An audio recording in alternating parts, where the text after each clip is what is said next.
दोस्तों, मैं आपको सुनाने जा रहा हूं अपनी मंडली की सदस्य दीक्षा चौधरी की लिखी कहानी सतरंगी सपने। साची को पूरी दुनिया खूबसूरत लगती थी, परियों की कहानियों जितनी खूबसूरत। लड़की, तुम प्यार में हो, आजकल उसके सारे दोस्त उससे कहने लगे थे। सच भी था, वो थी प्यार में, दिनों दिन और गहरी डूबती हुई। किताबों की शौकीन थी, पर एक रेडियो भी खरीद लाई थी। नील को किशोर कुमार के गीत बहुत पसंद थे, वो भी सुनने लगी थी। रोज आईने के सामने जरा सी ज्यादा देर तक खड़ी रहती, दुपट्टे के रंग से मिलती जुलती बिंदी लगाने लगी, पैरों में पायलें छनछनाने लगी। आजकल नील उसके हर लम्हे में उतरने लगा था। उसके लिखे नाटकों और कहानियों में भी वो था ही ऐसा, हर काम में अव्वल। एक्टिंग से लेकर डायरेक्शन तक लाजवाब, और स्वभाव एकदम सरल, बिल्कुल जमीन से जुड़ा हुआ। हर शख्स से वैसे ही पेश आता जैसे अपने करीबी दोस्तों से। उसके मुस्कुराते चेहरे पर कभी घमंड या गुस्सा आ ही नहीं पाते थे। बिल्कुल किसी कहानी के खूबसूरत किरदार जैसा था वो। और साची के दिल की कलम उन दिनों हर पन्ने पर सिर्फ उसे उकेर देना चाहती थी, लेकिन चुपके चुपके। इश्क की लुका छिपी के भी अपने मजे हैं, अपना सुकून है। साची, कहाँ हो तुम? टाइम हो रहा है तुम्हारी एंट्री का। किसी आवाज ने उसे नील के ख्यालों से बाहर निकाला। वो मेकअप रूम से निकलकर बैक स्टेज आकर खड़ी हो गई। पाखी, सुनो ना। प्ले में मुख्य किरदार निभाते नील ने अपना डायलॉग बोला। अब साची की एंट्री थी। वो इस प्ले में पाखी का किरदार निभा रही थी। पाखी, सामने आओ ना, देखो तुम्हारी पसंद के फूल लाया हूं। तुम अपनी मुस्कुराहट मेरे नाम करो तो मैं लाता रहूंगा तुम्हारे लिए सफेद गुलाब, या पीले, या फिर जो भी रंग तुम्हें पसंद हो। इतना भी नहीं जानते, मुझे गुलदस्तों में बंधे गुलाब नहीं, बागीचों में खिलते फूल भाते हैं। वो स्टेज पे आते हुए बोली। उसकी एंट्री पर पूरा थिएटर तालियों से गूंज उठा। अच्छा, जान जाऊंगा। फिलहाल इन गुलाबों को भी अपनी उंगलियों का स्पर्श पा लेने दो। सुना है तितलियों की छुअन से फूलों की रंगत जरा बढ़ जाती है। नील ने अपना डायलॉग बोला। कवियों जैसी बातें करते हो तुम। कवि हो क्या? हूं तो नहीं, पर हो जाऊंगा अगर तुम मेरी नज्म बनो तो। कहो, बनोगी मेरी नज्म? कहते हुए वो घुटनों के बल जमीन पे बैठ गया। वो मुस्कुराई। उसका पसंदीदा सीन था ये। वो हमेशा जरा सी आंखें मूंद कर दुआ मांग लिया करती थी इस पल। साची और नील का इश्क परवान चढ़ने की दुआ। इश्क हमें दुआएं करना, मन्नतों के धागे बांधना सिखा ही देता है, और भरोसा करना भी कि दिल से मांगी दुआएं कबूल होती हैं। उसने जरा शर्माते हुए वो सफेद गुलाबों वाला गुलदस्ता पकड़ लिया। तालियों से थिएटर गूंजा, डिम लाइट्स तेज हुई, और धीरे धीरे पर्दा गिर गया। साची ढेर सारे सपने देखती थी, छोटे छोटे रंग बिरंगे सपने। इतवार का दिन कहानियां लिखने में बिताती। हर हफ्ता एक नई किताब पढ़ना शुरू करती थी, और उसे रंग बिरंगे दुपट्टों का भी शौक था। अलमारी भर रखी थी। ऐसे और भी न जाने कितने ही शौक थे जो जिंदगी को सुंदर बनाए रखते थे। उसकी खनखनाती हंसी जितना सुंदर। पापा की लाडली थी, बल्कि वो और पापा तो एक दूसरे के पक्के दोस्त थे। जब उसने ग्रेजुएशन के बाद ड्रामा स्कूल जाने की जिद की तो वो खुशी खुशी मान गए। थिएटर करने लगी तब भी कोई एतराज नहीं किया। एक दिन आपकी बेटी बहुत बड़ी आर्टिस्ट बनेगी, वो कहती तो पापा हंसने लगते। बनेगी नहीं, मेरी बेटी है बहुत बड़ी आर्टिस्ट, कहते हुए साची के सर पर अपना हाथ रख देते। उसके छोटे छोटे सपनों और ख्वाहिशों की फहरिस्त में थिएटर सबसे पहले आता था। हर ख्वाहिश सिमट जाती थी स्टेज की रंग बिरंगी रोशनियों में, धीरे धीरे उठते पर्दों में, उन किरदारों में जो वो नील के साथ निभाया करती थी। आज प्ले के बाद बाहर निकल ही रही थी कि अंधेरा हो चुका था। सर्दियों के छोटे दिन थे। नील ने आवाज लगाकर उसको रोका। साची, किसी को साथ भेजूं क्या छोड़ने के लिए? कितना अच्छा लगता था साची को नील का उसकी फिक्र करना। थोड़ी सी फिक्र, थोड़ा सा हक। इजहार से पहले का इश्क और भला चाहता ही क्या है। नहीं, मैं ऑटो ले लूंगी, उसने कहा तो नील मुस्कुराकर बोला, ओके, टेक केयर, बाय। वो नील की मुस्कुराहट में डूबती हुई थिएटर से थोड़ी दूर ही आई थी कि सामने खड़ी मोटरसाइकिल को देखकर ठिठक गई। फिर वही पीली बाइक। उसे एक पल लगा कि लौट जाए या नील से कहे कि किसी को भेजे साथ। दो बदमाश किस्म के लड़के कई हफ्तों से उसका रास्ता रोक रहे थे। एक तो पूरा आशिक बना फिर रहा था, रोज उसका पीछा करता, कभी नंबर मांगता, कभी नाम पूछता। उसने धमकाया था उन्हें। कुछ रोज पहले भरे बाजार में एक तमाचा भी जड़ दिया था, मगर उन पर कोई असर नहीं हुआ। फिर पुलिस कंप्लेंट कर दी, मगर आज फिर आ खड़े थे वो। साची उन्हें नजरअंदाज करती हुई अपने रास्ते चलने लगी। मोटरसाइकिल की आवाज पर पलट कर देखा तो वो पीछे पीछे ही आ रहे थे। साची थोड़ा तेज चलने लगी, मगर वो करीब आते जा रहे थे। साची को पहली बार डर लग रहा था उनसे। वो अंधेरी गलियों में कुछ गुम सी हो गई थी, मेन रोड जैसे आने का नाम ही नहीं ले रही थी। साची दौड़ने लगी, दौड़ती रही कुछ दूर तक, थक कर एक गली में रुक गई। पीछे मुड़कर देखा तो दूर दूर तक कोई नहीं था। उसने चैन की सांस ली, लेकिन जैसे ही वापस आगे की तरफ पलटी वो लड़का एकदम उसके सामने खड़ा था, एकदम करीब। साची कुछ कहती, चिल्लाती, किसी को मदद के लिए पुकारती, इससे पहले ही लड़के ने हाथ में पकड़ी एक बोतल उसके चेहरे पे उड़ेल दी।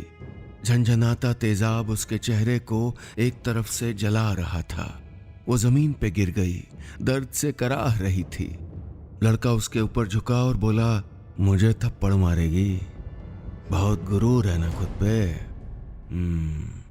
अब ना होगा। और दोनों मोटरसाइकिल पे बैठकर चले गए। साची की आंखें तेज जलन और दर्द से मुंदने लगीं। सामने अंधेरा छाने लगा। ये उसकी रंग बिरंगी दुनिया तो नहीं थी। दुनिया बहुत भली है, ऐसा साची को लगता था, लेकिन आज एक कड़वा सच बेनकाब होकर उसके सामने था। क्या कहा जाए उस लड़के की छोटी सोच के बारे में, जिसे लगता था कि हर लड़की को उससे बात करने के लिए राजी हो जाना चाहिए।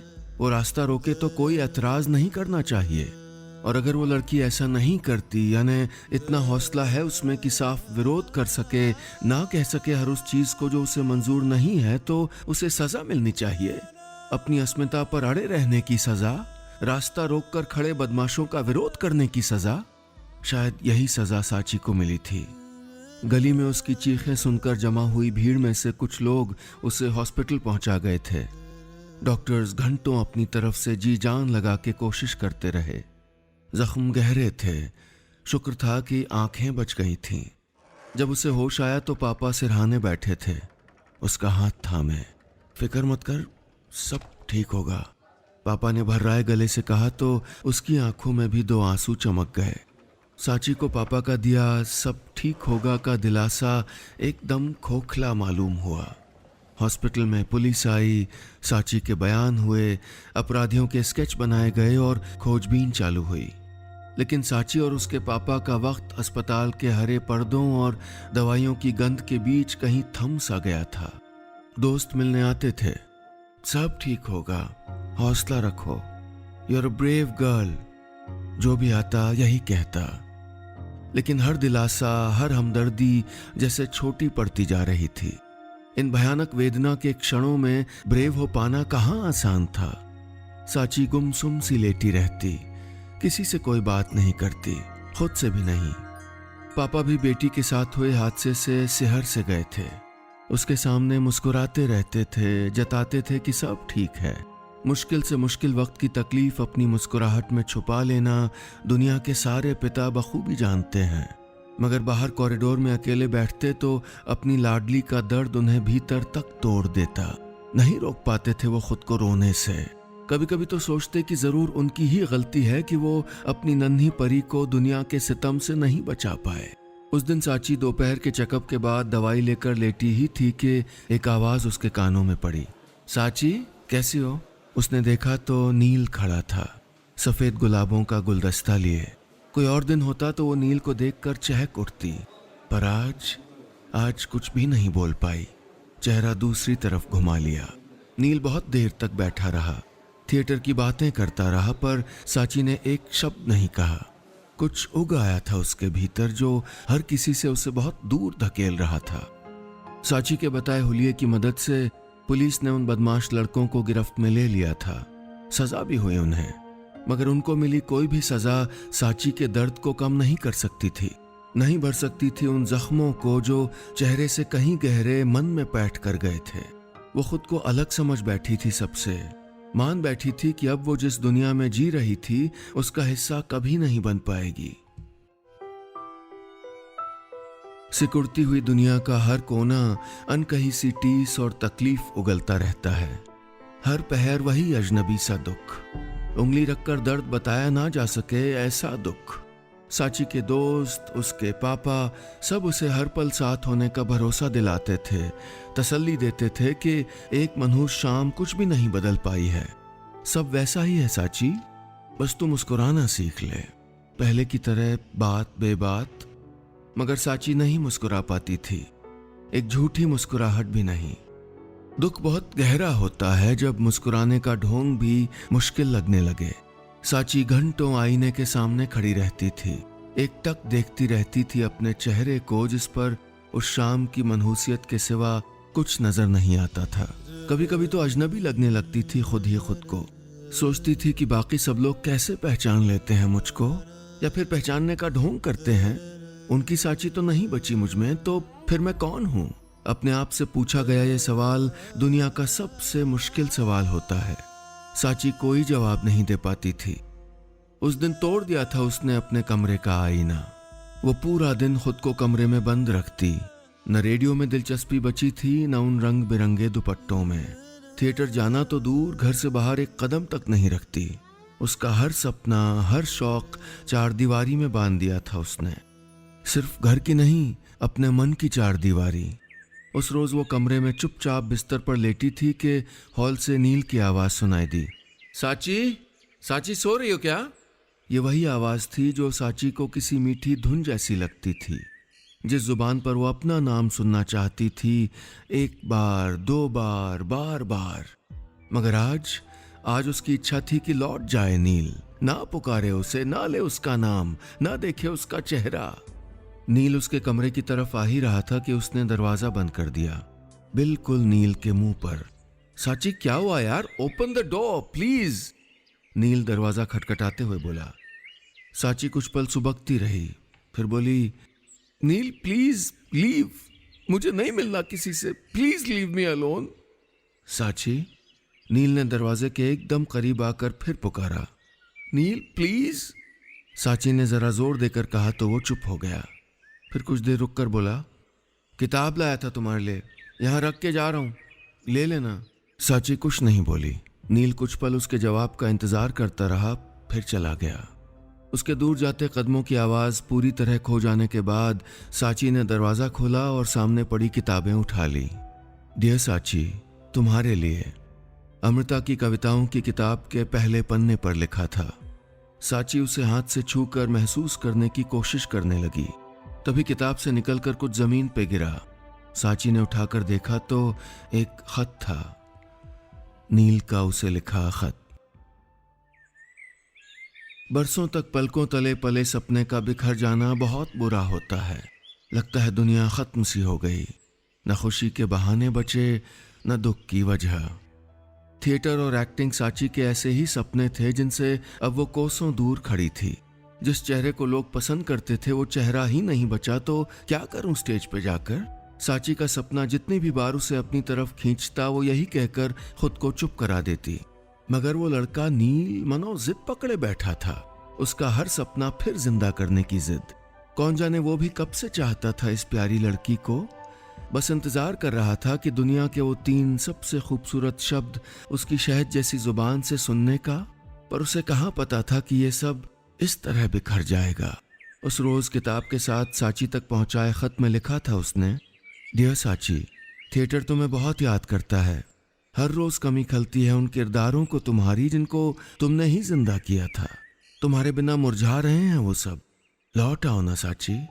साची घंटों इन चंद पंक्तियों को पढ़ती रही थी और बार बार थमती रही थी इस आखिरी पंक्ति पर, लौट आओ ना साची। काश इतना आसान होता उसके लिए लौट पाना। देह के जख्म भर जाते हैं पर मन के जख्म हमेशा हरे रहते हैं, रेगिस्तानी कांटों की तरह। नील अक्सर उसके लिए किताब छोड़कर जाने लगा था और हर किताब में एक खत, तुम्हारे लिखे नाटकों की लड़कियां हूबहू तुम जैसी हैं। कल एक हैंडीक्राफ्ट मेले में गया था, तुम्हारे लिए एक दुपट्टा लाया हूं, सतरंगा सा।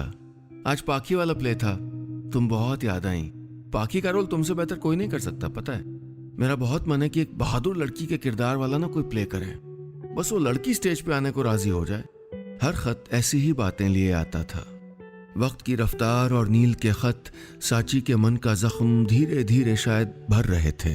अब वो कभी कभी उसका लिखा पढ़ के हौले से मुस्कुरा देती थी, और मुस्कुराने पर उसे जब दर्द नहीं होता तो वो जरा सा हंसने की कोशिश करती, ऐसे जैसे कोई बच्चा चलना सीखता है, डगमगाता, गिरता पड़ता, संभालता हुआ। उस रोज पापा के बहुत जिद करने के बाद वो उनके साथ पार्क गई थी। महीनों बाद घर से निकली थी। हर जगह को ऐसे देख रही थी जैसे यहां पहली बार आई हो, मगर लोग कैसे देख रहे थे उसको, जैसे जैसे कोई अजूबा हो। बहुत गहरी चुभी थी उसको वो घूरती हुई नजरें और फुसफुसाती आवाजें। जिस डर से इतने महीने घर में पड़ी रही, खुद से लड़ती रही, और आज जब सब जीतने की कोशिश की तो सब बिखर गया। पहले जितनी ही बारीक किरचें। वो पापा को पार्क में ही छोड़कर घर दौड़ आई। आज कमरे का दरवाजा खुद से इस पक्के वादे के साथ बंद किया कि अब ये कभी नहीं खुलेगा। अब उस तरफ की दुनिया हमेशा के लिए उस तरफ, और इस तरफ की उसकी वीरान दुनिया हमेशा के लिए इस तरफ। जिंदगी पक्के दोस्त जैसी होती है, रूठ भी जाए तो फिर मान जाती है, पर अगर मन ही जिंदगी से रूठ जाए तो। साची ऐसे ही दौर में थी। उस रोज पार्क में जो हुआ उससे मन के घाव फिर हरे हो गए थे। नील तिनका तिनका कर उसके बिखरे मन को समेटने की कोशिश करता और वक्त फिर से सब बिखेर देने की साजिश रच लेता। पूरा 1 साल बीतने को था। नील अक्सर किताब और खत उस तक पहुंचाता रहा था। कभी कभी साची उसके सामने भी आ जाती थी, मगर एकदम खामोश और हारी हुई साची। नील उसको थिएटर की बातें अब भी बताता रहता। जानता था साची के भीतर का कलाकार एसिड की चंद बूंदों से मर नहीं सकता। वो बस इतना चाहता था कि एक बार साची बंद कमरे से निकलकर स्टेज पर लौट आए। आत्मविश्वास से भरी मुस्कुराती हुई साची। फिर सब ठीक हो जाएगा। नील उसे बताना चाहता था कि वो कोई चेहरा नहीं है उसके लिए, एक सुंदर सा एहसास है। एहसास की कोई शक्ल नहीं होती है तो बस एक मीठी सी छुअन, एक भीनी सी खुशबू। एक रोज नील के कदम किताब रखकर लौट नहीं पाए। मन एक जिद पे अड़ गया। वो वहीं रुका रहा, इंतजार करता रहा साची के बाहर आने का। साची ने रोज की तरह किताब उठाने के लिए दरवाजा खोला तो नील को देखकर ठिठक गई। वो वापस कमरे में जाने लगी कि नील ने कलाई पकड़कर उसे रोक लिया। साची, सिर्फ एक नाम, एक पुकार जिसमें नील का पूरा दिल उतर आया था। साची कुछ नहीं बोली। और कितने दिन दूर रखोगी खुद से? नील उसके करीब आकर बोला। जानता था कि कुछ तकलीफें स्पर्श से कम हो जाती हैं। साची खामोश थी। उसकी आंखों के किनारे नम होने लगे। इंतजार नहीं होता मुझसे। नील थोड़ा और पास आ गया। मत करो ना मेरा इंतजार नील। साची की आवाज कांप रही थी। कैसे न करूं, प्यार करता हूं तुमसे। उसने साची को थाम लिया।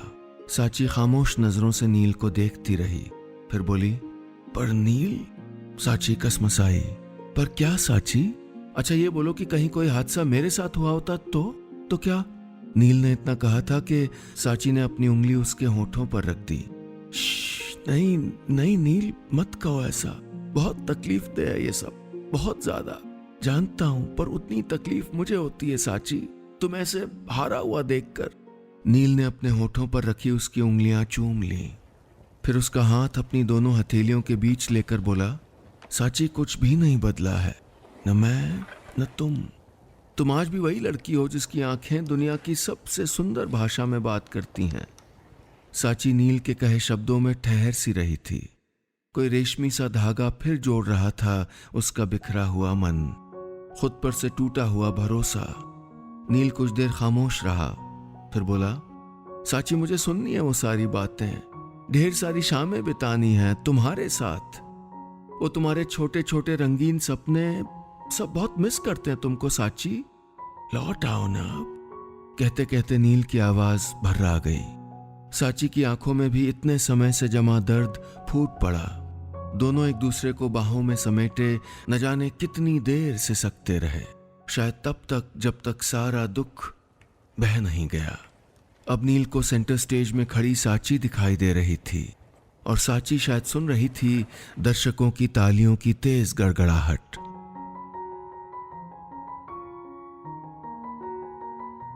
बस इतनी सी थी ये कहानी।